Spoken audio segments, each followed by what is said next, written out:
Hola amigas, missed me? Me too. Hopefully today's video is going to give you a lot of positive emotions. At least to me it was extremely funny to know about all of this. Of course it's all about NFT pranks. 4 of them are already waiting for you in this video. But at first, please subscribe if you like our content. It's important for us and useful for you not to miss new videos. And let's get back to pranks now. In 3, 2, 1 and go!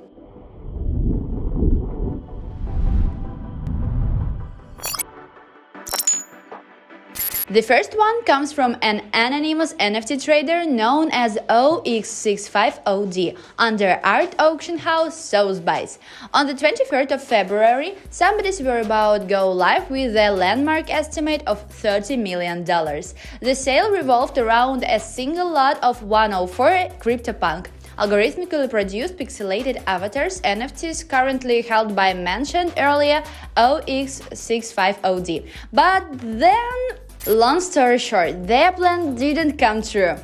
25 minutes after the sale went live in New York, the full collection was withdrawn at the seller's request. In the statement, they write, "Following discussions with the consignor, tonight's Punkit sale has been withdrawn. Thank you to our panelists, guests and viewers for joining us." That's not an unusual step in case no one is interested in the collection. But here, according to the New York Times, with the opening bid set at $14 million, the auction room was packed. Later, OX65OD started trolling Sotheby's, tweeted, "Never mind, decided to hodl," and posting memes about non-sold collection. I can't be sure if art establishment was insulted by this, but they definitely decided not to show it. At the end of the day, Sotheby's still set a post-sale party with a DJ and free drinks, as if nothing had ever happened. That's self-accusation I'd like to have.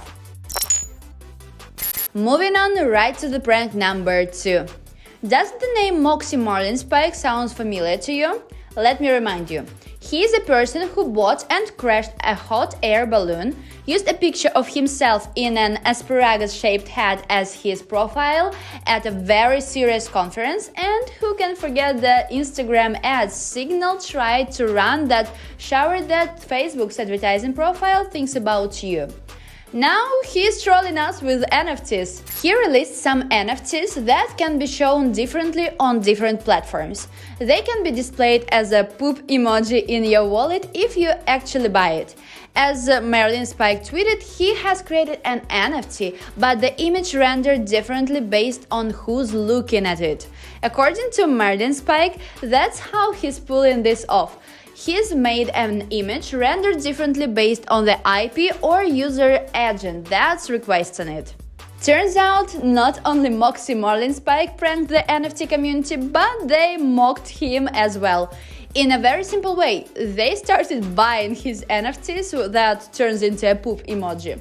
I mean, have you seen some of the NFTs people buy? Yes, Moxie, we are able to understand such jokes, and more than this, we like it. Let's continue with prank number 3. It was dealt by the Azuki project, which airdropped mysterious NFTs to Azuki holders and then told everyone to refresh the NFT's metadata on April 1st. It represented a closed box so that by refreshing it, people could find out what was inside of it. But the results were more than unexpected. After the refreshing it, all turned into boxes of dust. The audience reacted appropriately. Did Azuki pull the greatest April Fool's prank? As announced, Azuki won't leave everyone hanging, and we definitely should wait for another update of the collection and new refreshing event. This prank is not only funny and surprising for many people, but it also represents that we always should pay attention to how NFT projects approach metadata. There is no right or wrong way per se, though some avenues are indeed mutable. And we are finishing today's prank list with a story about Banksy. It all started at last August when NFT collector Banksy stirs Twitter with the questionable Banksy NFT. He has stirred the masses with a recent Banksy purchase. As he claimed in his tweet, Banksy purchased an official Banksy NFT for 100 Ethereum. Surprisingly, minutes after the purchase, the link to the OpenSea auction disappeared from Banksy's official website. Several hours later, it was revealed that the Banksy NFT is fake. Banksy started the conversation about the potential Banksy scam himself. He openly wondered whether he'd been tricked and his $340,000 investment had gone down the drain. It is told that Banksy might have backed a legitimate Banksy's NFTs. Sometime before the prank appeared, Banksy's official Instagram account released posts explaining that Banksy used the name Brian S. Gagman as an anagram standing for Banksy anagram. Another argument that being a prank is that Banksy would never try to profit from art sales so bluntly. According to Banksy, the account that sent him the greater distribution of climate change disaster NFT also minted a second NFT with the starting price of 30 Ethereum. This is not typical behavior for socially engaged and seemingly selfless artists like Banksy. I believe that the story of the fake Banksy has ultimately become a good PR move for Banksy, being a story to remember and become a part of NFT history.